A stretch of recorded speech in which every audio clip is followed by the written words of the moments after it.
আজ 4 দিন আগে সেই 18 তারিখে মারছে। সকালে আমি ব্যথায় বাঁচি না, শুতে পারি না।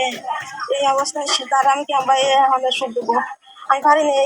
আমি ব্যথায় শুতে পারি না, তাই আমি অসংখ্য যন্ত্রণা কেটেছি। ফরিদপুরের মধুখালীতে পারিবারিক কলহের জেরে স্বামীর পুরুষাঙ্গ ব্লেড দিয়ে কেটে দেওয়ার অভিযোগ উঠেছে স্ত্রীর বিরুদ্ধে। এই ঘটনায় স্বামী স্ত্রী দুজনেই হাসপাতালে ভর্তি রয়েছেন। মঙ্গলবার 21 জুলাই ভোরের দিকে উপজেলার গাজনা ইউনিয়নের নওপাড়া গ্রামে এমনই এক ঘটনা ঘটে।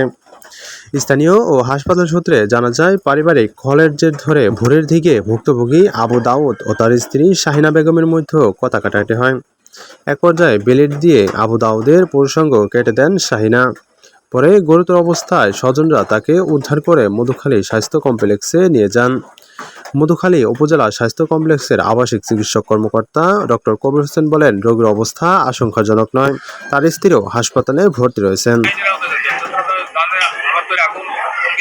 এ বিষয়ে মধুখালী থানার ভারপ্রাপ্ত কর্মকর্তা ওসি সুখদেব রায় বলেন, এই ঘটনায় এখনো কোনো অভিযোগ পাওয়া যায়নি। অভিযোগ পেলে প্রয়োজনীয় আইনগত ব্যবস্থা নেওয়া হবে। সকালে আমি ব্যথায় বাঁচি না, শুতে পারি না। এই অবস্থায় তার আমি কিংবা আমাদের সুখ দেবো আমি অসংখ্য যন্ত্রণা কেটেছি।